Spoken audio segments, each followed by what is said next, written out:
My name is Cedergren, and alongside Landry Adkins and Mackenzie Burleson, we will be presenting our studies on nutrition in patients over 65 years of age.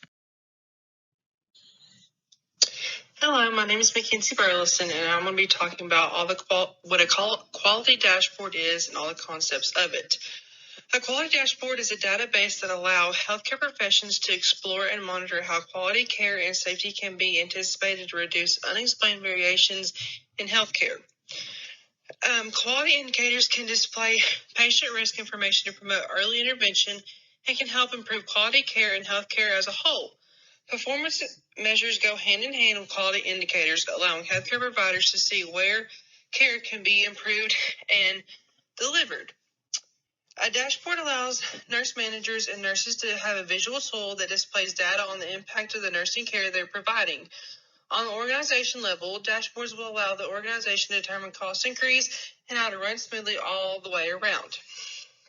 Data is collected for dashboards through clinical, statistical, and technical literacy. Dashboards allow the facility to perform quick and thorough assessments of the facility and interest. Hi, my name is Mackenzie, and I'm going to be talking about malnutrition. The term malnutrition is used interchangeably by undernutrition and represents a condition characterized by a deficiency of energy and nutrients. In older people, age-associated factors such as sensory loss of taste and smell, decreased ability to chew, digestion problems, and decline in muscle mass increase the risk of malnutrition. When analyzing the data of the nutritional assessment, it seems that the actual score that they scored was lower than the target goal. For quarter one, which was October through December, the target goal was 35, and they actually scored a 30. For quarter two, the target goal was 35 also, and they scored a 32. Target goal for quarter three was a 35, and they actually scored a 29. And then for quarter four, the target was also 35, and they scored a 31. So altogether, the values seem to be typically lower as a year in a whole, considering they didn't ever meet the target goal. The performance measures / quality indicators used could possibly be like daily weights that could help figure out body mass index. And with your body mass index, it's a screening tool for undernutrition in adults. But it could also be difficult to obtain in mobile or unwell patients, and considering we're looking at individuals 65 or older, that could also take place in their life, obviously. And with daily weights and stuff like that, it will help determine if a nurse needs to consider malnutrition and any important interventions that the nurse needs to take to help the patient with their malnutrition. So this indicator should be addressed because malnutrition is reported in nearly 50% of adult patients. That doesn't seem like a lot, but when a patient is in our care, we should make sure that they are having the right nutrition to help make sure that they're going to get out of our care properly and that their bodies are going to adjust properly to any kind of medications and stuff like that. So PCMs is a financial burden on the healthcare system. Insurance companies do have to indicate these problems, and because obviously if they're in our care and we are not allowing them to properly eat, or we are not trying to show them how they need it properly and they become malnutrition, that's on our fault. So I know malnutrition doesn't seem like it's a big issue in our healthcare system, but obviously 50% of our patients are suffering from malnutrition. So obviously it is a larger issue than what we think it is. This is Landry Adkins, and I will be investigating the problem. Our topic is the effect of nutrition on the elderly population.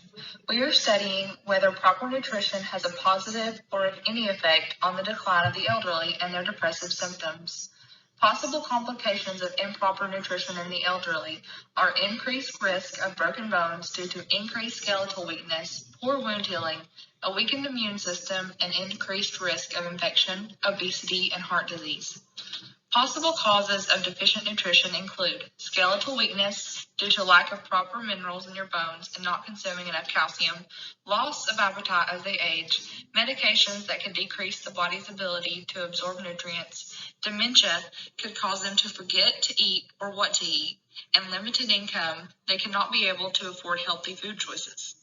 According to a study conducted on the geriatric nutritional risk, they concluded that after studying 82,725 patients, all in categories of very severe, severe, moderate, and mild malnutrition, the risk-adjusted multivariable analysis showed that as malnutrition worsened, the risk of mortality and length of hospital stay increased. This shows the importance that the elderly need to have proper nutrition to increase their health. I will now also be talking about educating staff on changes that can be made to improve this nutrition. There are 5 interventions for malnutrition in the elderly. The first one is to try and make the patient feel in control of their eating habits and allow them to be independent as possible. Second, try and give the patient foods they enjoy while also meeting their nutritional needs. Third, the nurse should try to include food-related activities to increase participation at mealtime and increase appetite. Fourth, it is important for family to be involved in the care of the patient, also including family and sit-down meals that they can enjoy and increase their enjoyment of mealtime. Fifth, it is important for the patient to have structure, so scheduling meals at certain times every day will get their body in habit of eating and increase their appetite. These have shown to be effective and that they increase healthy eating habits in the elderly, as well as promote positivity toward eating for them. By using these techniques, such as include activities for mealtime, we as the healthcare team can make eating a positive experience for the patient.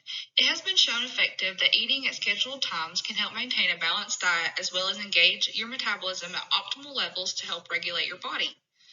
For the first intervention of making the patient feel in control of their eating, as a nurse, we could give them food made in a way that they are able to feed themselves with minimal assistance, making them feel independent. For the second intervention of giving the patient food they enjoy, we could get them to write a list of their favorite healthy foods and have the cafeteria bring them some of those foods if possible. For the third intervention of including food-related activities, the nurse could bring the elderly patient a game to play after their meal, such as bingo with other patients.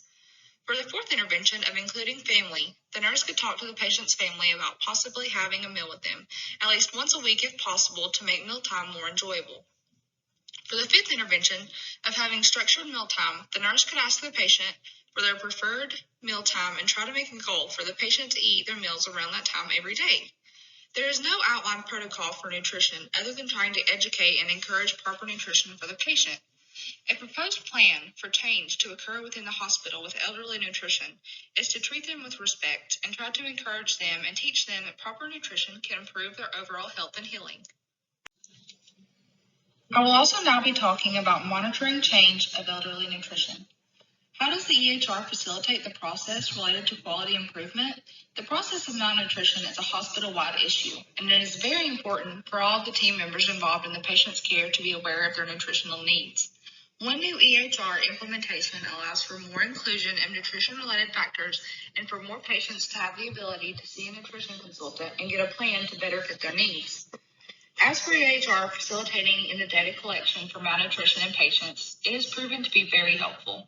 In this study, it was used in cancer patients of all ages, but could very well be implemented in all the hospital settings.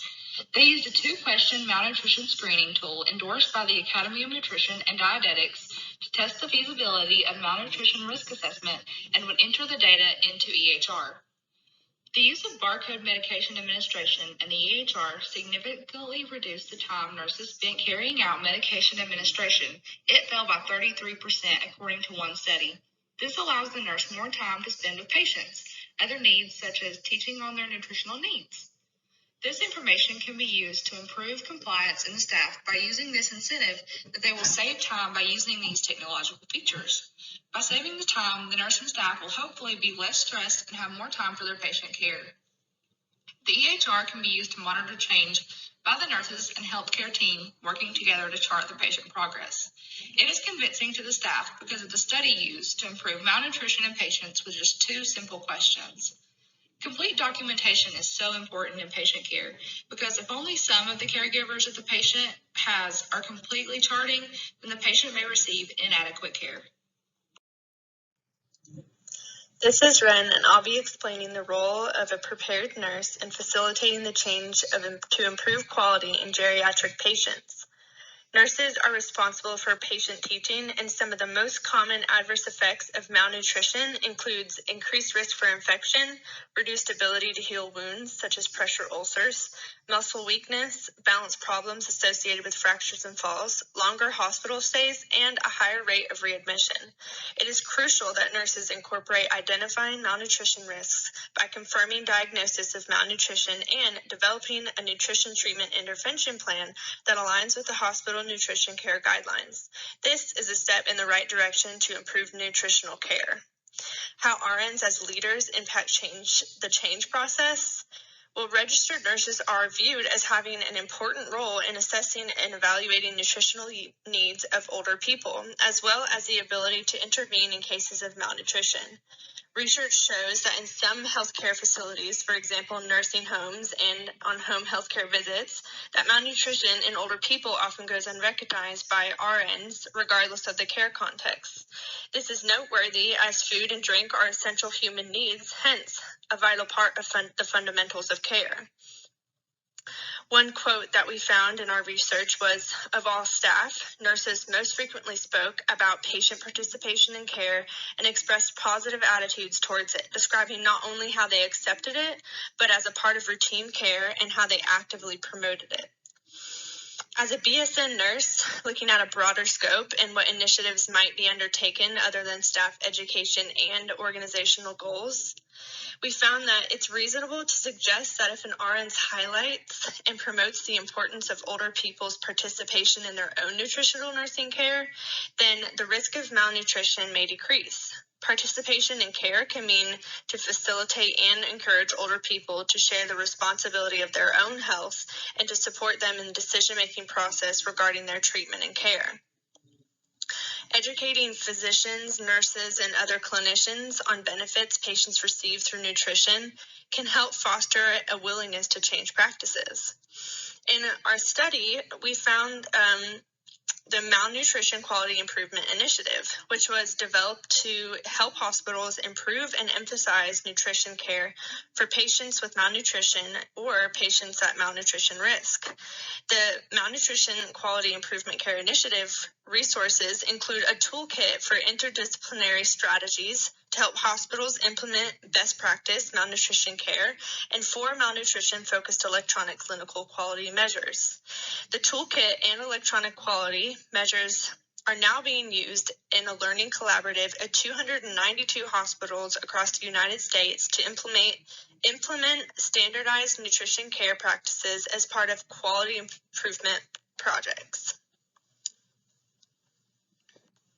To add some information on how technology can be used for data collection, staff, particularly nurses, described how they thought incorporating electronic food service programs could help overcome existing barriers to nutrition-related documentation, mostly by reducing paperwork. Staff frequently spoke about how the intake tracking function could help overcome current barriers to completing paper food charts used for patient intake monitoring. Staff explained that food charts were poorly completed as nurses were too busy, they lacked time, and had high workloads with large amounts of paperwork. This is Ren, and in this slide, I'll be elaborating on the informatics and technology used in nursing regarding geriatric nutrition. Advancements in technology are enabling patients to participate in their health care through self-monitoring and management of their diet, exercise, and chronic disease. In our research, I found an article that explained how an Australian hospital currently uses an electronic food system for patient meal ordering that's accessed through personal screens at the bedside. Incorporating this idea into United States hospitals and healthcare facilities would improve participation of patients in their own care and optimizing patients' nutrition and improving technological practices regarding nutrition. Patient participation in nutrition care has also shown to improve patients' dietary intakes in hospitals. This is a priority given inadequate dietary intake is a major risk factor for malnutrition, which affects 20 to 50% of hospitalized patients. Some components of technology that we found in our research include one study about malnutrition screening tool. This tool enables patients to actively participate by answering a few generalized questions in which the screening can evaluate an individual's risk factor for each patient. This will be available to clinicians and nurses for planning and prioritization of care. From an informatics standpoint, this could be a game changer in helping calculate and monitoring intake and output. Some nursing informatics that can impact all areas of dietetic practices are EHRs, telehealth, staffing and workload statistics, disease surveillance, and data collection and analysis. To gain this information, we can use tools including the Malnutrition Universal Screening Tool, Nutritional Risk Screening, Mini Nutritional Assessment, Short Nutritional Assessment Questionnaires, and the Malnutrition Screening Tool. It's important for clinicians to understand how the tools were validated and for which population and care setting they were developed, and to determine if the tool might be appropriate for use in their institution. The picture shown below is sourced from a mini nutritional assessment, stating that with age, patients experience a decreased sense of taste, which equals a decreased sense of appetite. They experience a decreased sense of smell, which also equals a decreased sense of appetite, loss of vision and hearing, which equals the ability to purchase and prepare food, and oral health, which equals the ability to chew and digest food. And these are just a few of many effects that aging has on nutrition in patients older than 65 years of age. Regarding geriatric patients, this can be especially important. Using the malnutrition screening tool in nursing homes to individualize the patient's meals for their nutritional needs can help reduce the risk for pressure ulcers, muscle weakness, and falls and fractures. Encouraging elderly patients to participate in their own care prolongs their independence and enables them, depending on their condition, to be in the comfort of their own home. Hi, my name is Mackenzie, and I'm going to summarize the PowerPoint that we all just went over.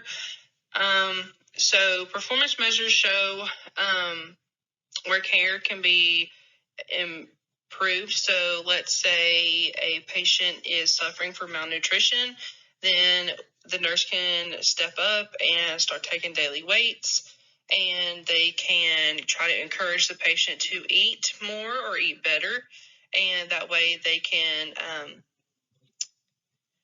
their bodies will start to heal and their illness will kind of subside. Observing for performance deficits is important because it keeps everyone accountable.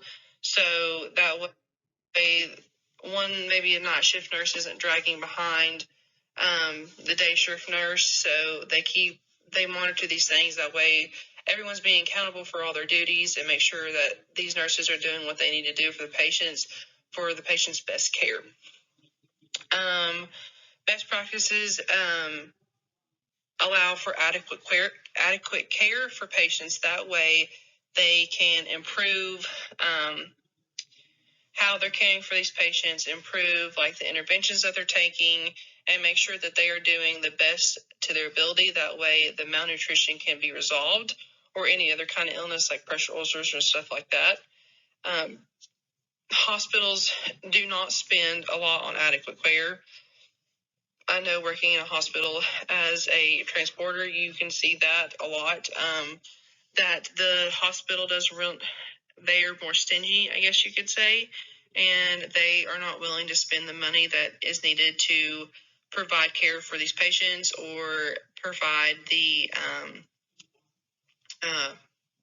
supplies that the nurses need to take care of the patients.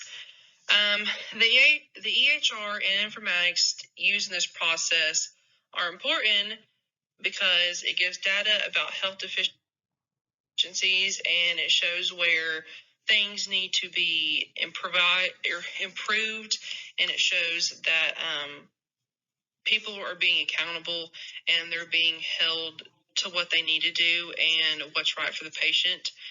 And